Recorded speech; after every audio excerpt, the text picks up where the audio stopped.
Hello guys, आइए हम लोग अब एक नया टर्म को देखते हैं, इलेक्ट्रोड पोटेंशियल। इलेक्ट्रोड पोटेंशियल का मतलब हो गया potential difference setup between the metal electrode and it's solution, that is called electrode potential.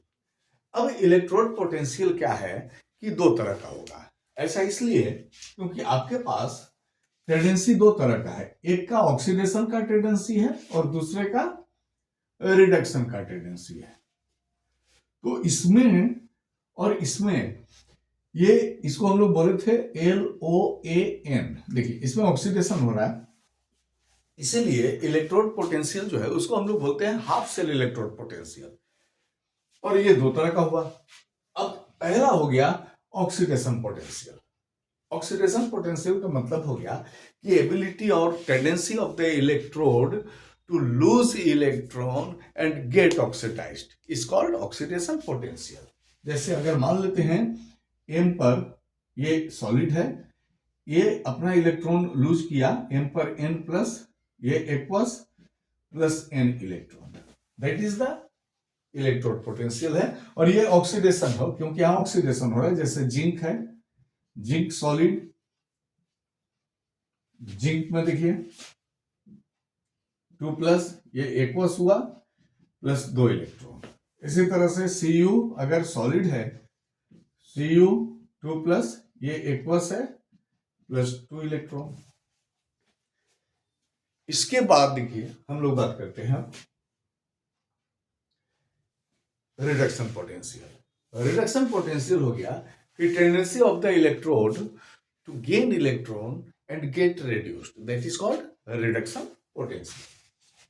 इसको हम लोग बात करते हैं जैसे कि M अगर है कोई, इस पे N प्लस है, ये एक्वस है, इसने N इलेक्ट्रॉन लिया और ये बन गया N सॉलिड। जस्ट इसका रिवर्स, यानी कि यहां पे अगर हम लोग बात करेंगे Cu पे 2 प्लस है, plus 2E gives Cu solid. Zn है 2 plus, plus 2E gives Zn solid. अब यहां पर एक बात आती है कि इलेक्ट्रोड पोटेंशियल या पोटेंशियल डिफरेंस क्या है। तो पोटेंशियल डिफरेंस हो गया दोनों हाफ सेल के इलेक्ट्रोड पोटेंशियल के डिफरेंस को हम लोग बोलते हैं पोटेंशियल डिफरेंस।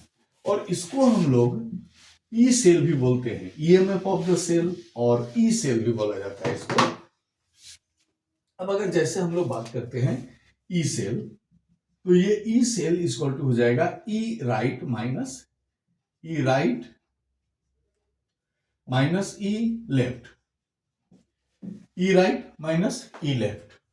राइट साइड में देखिए हम लोग पढ़ते थे ना, RC/RP पढ़े हैं, रिडक्शन हो रहा है, यहां ऑक्सीडेशन हो रहा है। तो इसी से हम लोग दूसरा एक फॉर्मूला निकाल दें कि ई रिडक्शन माइनस ई ऑक्सीडेशन। और अगर हम लोग तीसरी बात कर दें, right left oxidation reduction oxidation हो गया, तो इसको कैथोड बोलते थे और इसको हम लोग बोलते थे एनोड। तो एक और फॉर्मूला आ जाएगा ई कैथोड माइनस ई एनोड। ये तो अच्छी बात है, हम लोग यहां तक तो समझ गए। ये प्रॉब्लम है कि इसने डिफरेंस बताया। अब मान लीजिए कि किसी सेल पे लिखा हुआ है 1.5 वोल्ट, इसका मतलब है उसका ई सेल है 1.5 वोल्ट या ईएमएफ है 1.5 वोल्ट। अब ER कितना है ये हमको नहीं पता है, EL कितना है ये नहीं पता है। हो सकता है कि एक 3 हो और दूसरा हो 1.5, तो भी आ जाएगा 1.5। हो सकता है एक 4 हो दूसरा हो 2.5, तो भी आ जाएगा 1.5। तो पार्टिकुलरली ई राइट कितना है और ई लेफ्ट कितना है, इसके लिए हम लोग को जरूरत पड़ता है स्टैंडर्ड इलेक्ट्रोड पोटेंशियल का। तो अगले वीडियो में हम लोग स्टैंडर्ड इलेक्ट्रोड पोटेंशियल के बारे में जानेंगे, लेकिन उसके पहले हम जानेंगे स्टैंडर्ड हाइड्रोजन इलेक्ट्रोड के बारे में। Thank you.